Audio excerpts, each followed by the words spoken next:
जय जिनेंद्र। स्वागत है आप सभी का हमारे विशेष कार्यक्रम समस्या एक समाधान अनेक। जी हाँ, समस्या एक समाधान अनेक। मैं हूँ डॉक्टर प्रिया जैन, मैं doctor Pradeep Jain, vastu expert, astrologer and मंत्र थेरेपिस्ट। आप सभी का हार्दिक अभिनंदन करते हैं, वंदन करते हैं, स्वागत करते हैं। आज एक विशिष्ट टॉपिक पर हम चर्चा करने जा रहे हैं, उसकी बातें करने जा रहे हैं। जीवन में हम तरक्की करते हैं, ऊंचाइयों को छूते हैं, कभी बड़ा घर खरीदते हैं, कभी बड़ी गाड़ी खरीदते हैं, कभी अच्छी जॉब लग जाती है और अचानक से विघ्न बाधाएं उपस्थित हो जाती हैं। चलते काम रुक जाते हैं, बनते घर रुक जाते हैं, नौकरी छूट जाती है, हम अस्वस्थ हो जाते हैं। कहते हैं, आम बोलचाल की भाषा में हम सभी ने सुना होगा कि जब से मैंने घर बनाया, जब से मेरे बच्चे की शादी हुई, जब से मैंने गाड़ी खरीदी, तब से तो हमारा काम चौपट हो गया, तब से तो मेरा स्वास्थ्य बेकार हो गया। क्या कारण मानते हैं हमारे बड़े बुजुर्ग, हमारे माता पिता? अक्सर कहते हैं कि नजर लग जाती है। जी हाँ, दृष्टि दोष। कुछ लोग आपको नेगेटिव वाइब्स छोड़ते हैं। सभी लोग आपसे खुश नहीं हो सकते, सभी लोग आपसे प्रसन्न नहीं हो सकते, आप सबको खुश नहीं कर सकते। तो कुछ जो लोग आग से जलते हैं, जलन करते हैं, जो जेलिसी रखते हैं, देश का भाव रखते हैं, कभी कभी उनकी कुदृष्टि हमारे आभा मंडल को कमजोर होने के कारण हमारे ऊपर पड़ जाती है। अगर हम अपने आभा मंडल को मजबूत रखें, आभा मंडल को स्ट्रांग रखें, तो किसी भी कुदृष्टि हमारे ऊपर नहीं पड़ सकती और कभी भी हमारे बनते कामों में रुकावट नहीं आ सकती। तो इससे बचने का आचार्य मानदुंग स्वामी के रचित भक्तामर सूत्र में बड़ा सुंदर सा काव्य दिया गया है, जिसके बारे में हम आज विस्तार से चर्चा करते हैं, जानते हैं और समझते हैं। तो आज हम बात कर रहे हैं भक्तांबर स्त्रोत के 25वें नंबर काव्य के बारे में, जो आपके आभा मंडल को, जो आपके ऑरा को इतना पावरफुल कर देगा कि उसके अंदर किसी भी तरह की कोई नेगेटिविटी, कोई दृष्टि दोष आएगा ही नहीं। हमें सामने वाले से कोई भी डरना नहीं है, घबराना नहीं है। हमें सिर्फ अपने आभा मंडल को अच्छा रखना है, अपनी सोच को अच्छा रखना है। जब हम अपनी सोच को, अपने क्रियाकलापों को अच्छा रखेंगे तो ऑटोमेटिकली हमारा आभा मंडल स्ट्रांग रहेगा और किसी की कुदृष्टि हमारे आभा मंडल पर असर ही नहीं डालेगी। वो चाहे कितना ही हमसे परेशान हो रहा है, कितना ही हमको देखकर खुश नहीं है, लेकिन हमारे ऊपर उसका कोई भी प्रभाव ही नहीं आएगा। वो अपने आप रिफ्लेक्ट बैक हो जाएगा। तो हमें अपने आभा मंडल को स्वस्थ रखने के लिए, पावरफुल रखने के लिए, एक्टिवेट रखने के लिए भक्तांबर स्तोत्र का 25वें नंबर काव्य को जाप करना चाहिए, पढ़ना चाहिए, चैंटिंग करनी चाहिए। तो आज समझते हैं भक्तांबर स्तोत्र के 25वें नंबर गाथा को। सबसे पहले उच्चारण सीखेंगे। बुद्धस्तमेव विभूतार्चित बुद्धिबोधात् त्वं शङ्करोऽसि भुवन त्रयशङ्करत्वात् धातासि धीर शिव मार्गे विधिर्विधानात् व्यक्तं त्वमेव भगवन् पुरुषोत्तमोऽसि। बुद्धस्तमेव, बुद्धस्तमेव, ये बुध ग्रह वाला बुध नहीं है, महात्मा बुध वाला बुध है। द के नीचे ध है। बुद्धस्तमेव विभूतार्चित बुद्धिबोधात्। त्वं, व के ऊपर बिंदी है और बाद में क्या आ रहा है? श वर्ग आ रहा है। अंश की तरह पढ़ेंगे। त्वं, त्वं शंकरोऽसि, तालव्य श है, तालु से हमें उच्चारण करना है। त्वं शंकरोऽसि भुवन, त्वं शंकरोऽसि भुवन त्रयशङ्करत्वात्, भुवन त्रयशङ्करत्वात्। धातासि, धातासि धीर, धातासि धीर, ध के ऊपर बड़ी की मात्रा है तो हमें इसको लंबा लेना है। धातासि धीर शिव मार्गे विधिर्विधानात्। विधि के बाद विधि के ऊपर जो है र लगा हुआ है तो हम उसको साथ में ही ले लेंगे। विधिर्विधानात्, शिव मार्गे विधिर्विधानात्।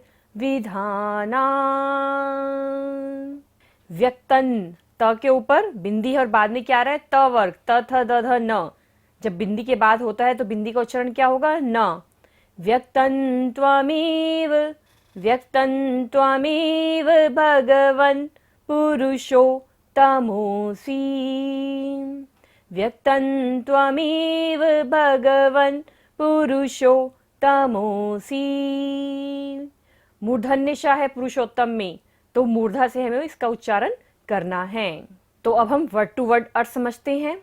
बुद्धस्तमेव को ब्रेक करेंगे, हम संधि विच्छेद करेंगे। बुद्ध, बुद्धा मीन्स ज्ञानी, त्वम मीन्स आप, और ए मीन्स ही। विबुध, विबुध मीन्स देव अर्थात विद्वान द्वारा। अर्चित, अर्चित मीन्स पूजित। बुद्धिबोधात्, बुद्धस्तमेव विबुधार्चित बुद्धिबोधात्, बुद्धिमान होने से। बुद्धिबोधात् मीन्स बुद्धिमान होने से, इंटेलिजेंट होने से। त्वं, त्वं मीन्स आप। शंकरोसी, शंकरोसी मीन्स को भी हम संधि विच्छेद करेंगे। शंकर मीन्स मंगलकारी, और असी मीन्स हो। भुवनत्रय, भुवनत्रय मीन्स तीन जगत के। शंकरत्वात्, मंगल करने के कारण, मंगल करने के कारण आपका जो स्वरूप है। शंकरत्वात्। धातासी मीन्स धाता, इसको भी हम संधि विच्छेद करेंगे। धाता मीन्स पालन करने वाले अर्थात ब्रह्मा, और असी मीन्स है। धीर मीन्स शांत। शिव मार्गे विधे, शिव मार्गे विधे मीन्स मोक्ष प्राप्ति के मार्ग की विधि के। विधानात् मीन्स करने से। व्यक्तन, व्यक्तन मीन्स स्पष्ट रूप से। त्वमेव मीन्स त्वम, त्वमेव को भी हम संधि विच्छेद करेंगे। त्वम मीन्स आप, और एव मीन्स ही। भगवन मीन्स भगवान, गॉड। पुरुषोत्तम, पुरुषों में जो उत्तम है, उत्तम पुरुष अर्थात नारायण। असी मीन्स हो। यहाँ पर विबुदर्शित, विबुदार्चित, यहाँ पर विबुदार्चित संबोधन है। विबुदार्चित का अर्थ होता है देव और विद्वानों से अर्चित अर्थात पूजनीय, वंदनीय, जो बहुत ज्ञान होते हैं, जिनकी बुद्धि बहुत श्रेष्ठ है, बहुत शांत है, बहुत ही अच्छी है, बहुत ही इंटेलिजेंसी है उनके अंदर। ऐसे विद्वानों के द्वारा आप जो हैं वो महापुरुष हैं, आप जो है पूजनीय हैं। हे पूजनीय, हे परम पुरुष, तो देव और विद्वानों द्वारा आप क्या हैं, पूजनीय हैं, महापुरुष हैं। बुद्ध, बुद्ध मीन्स महात्मा बुद्ध वाला बुद्ध है ये, लेकिन इसका अर्थ यहाँ पर क्या है कि आप बड़े बुद्धिमान हैं, लोग आपकी पूजा करते हैं, आप ही सब में श्रेष्ठ हैं। और त्वमेव मीन्स आप ही। बुद्धि बोधात्, बुद्धि के द्वारा आप ही बुद्ध हैं। भुवनत्रय, तीनों भुवन के, तीनों लोकों में शांति करने वाले सिर्फ आप ही हैं। धातासी, धातासी क्या है, ब्रह्मा का दूसरा नाम है, तो आप ही ब्रह्मा हैं। मोक्ष मार्ग की विधि बताने में आप ही धाता हैं, आप ही ब्रह्मा हैं, आप ही भगवन हैं। तो हे स्वामिन, व्यक्तन त्वमेव पुरुषोत्तमोसी, आप ही श्रेष्ठ स्वरूप से मनुष्यों में उत्तम है। मनुष्य में उत्तम कौन हुआ है, और स्त्रियों में उत्तम कौन है, पुरुषोत्तम। पुरुषों में उत्तम कौन है, नारायण, और महिलाओं में उत्तम कौन है, लक्ष्मी। अब दोनों की जोड़ी को एक कर देते हैं तो कौन बन गए, लक्ष्मी नारायण। लक्ष्मी नारायण का जो जोड़ा है वह पुरुषोत्तम है। पुरुषोत्तम का मतलब क्या है, यहाँ पर मनुष्य योनियों में जो सबसे उत्तम अवस्था है वह कौन सी है, नारायण की है। ऐसे वैदिक मान्यता है। संसारिक जीवों की पुरुषों में नारायण है। संसार में बुद्ध, शंकर, ब्रह्मा, नारायण आदि नामों से प्रसिद्ध बहुत सारे देव हैं। आचार्य कहते हैं, मानतुंग आचार्य का यहाँ भाव है, हे भगवान, केवल ज्ञान सहित होने से आपकी बुद्धि प्रखर हो गई है, इसलिए सही मायने में आप ही पुरुषोत्तम हैं, आप ही ज्ञानवान हैं, आप ही बुद्धिमान हैं। इसलिए आप ही बुद्ध हैं, क्योंकि आपको संबोधि की प्राप्ति हो गई है। जिसको बोध हो गया है, जिसका आत्मबोध हो गया है, वही बुद्ध हो सकता है। तो बुद्ध कौन है, केवल ज्ञान की प्राप्ति होने से आप ही बुद्ध हैं। दूसरा नाम है शंकरोसी, जो शांति करता है, तीनों जगत में शांति करने से आप ही शंकर हैं। और थर्ड नाम क्या है, ब्रह्मा, मोक्ष मार्ग को बताने वाले, या कि आत्म तत्व को बताने वाले, आप ही तो ब्रह्मा हैं। ब्रह्मा आत्मा अर्थात जो आत्मा को पुकारे, आत्मा के बारे में बताए। हम इंग्लिश में एक वर्ड पढ़ते हैं गॉड, गॉड की फुल फॉर्म क्या है? Generator, operator and destroyer. Brahma Vishnu Mahesh. सबसे पहले तो आप ही उत्पादक हैं, आप ही जनरेटर हैं, आप ही ऑपरेटर हैं, प्रतिपालक हैं, और डिस्ट्रॉयर आप ही विनाश करते हैं। यहाँ पर ब्रह्मा को कहते हैं कि यह सृष्टि सिर्फ ब्रह्मा के द्वारा ही बनाई गई है, लेकिन सृष्टि के कर्ता कब होंगे? जब आत्म को बनाएंगे। जब आत्मा को बनाने से, आत्मा को किसी ने बनाया नहीं है, ये षड द्रव्य अनादिकाल से इस धरातल पर है, तो इसलिए तो आत्मा को बनाना नहीं, आत्मा को बतलाना है, आत्मा के बारे में कहना, समझना। यही इसी कारण से आप ही ब्रह्मा हैं और आप ही नारायण हैं, पुरुषोत्तम हैं, आप ही सभी पुरुषों में उत्तम हैं। ये सारे नाम सिर्फ आपके ही हैं भगवान, आपके अंदर ही सब कुछ है, आप ही ब्रह्मा है, आप ही पुरुषोत्तम हैं। भगवान ऋषभ देव आदि परंपरा में सर्वमान्य सदा से रहे हैं। वैदिक परंपरा हो, जैन परंपरा हो, बौद्ध परंपरा हो, ऋषभ देव का तीनों परंपराओं में समान स्थान मिलता है। यहाँ बुद्ध, ब्रह्मा, विष्णु, शंकर की बात की गई है, लेकिन एक शब्द के अनेक अर्थ निकाले जा सकते हैं।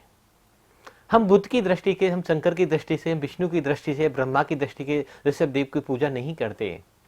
उनके गुणों की दृष्टिकोण से, कि उनका जो महत्व है, कि उन्होंने उसको भी पार कर लिया।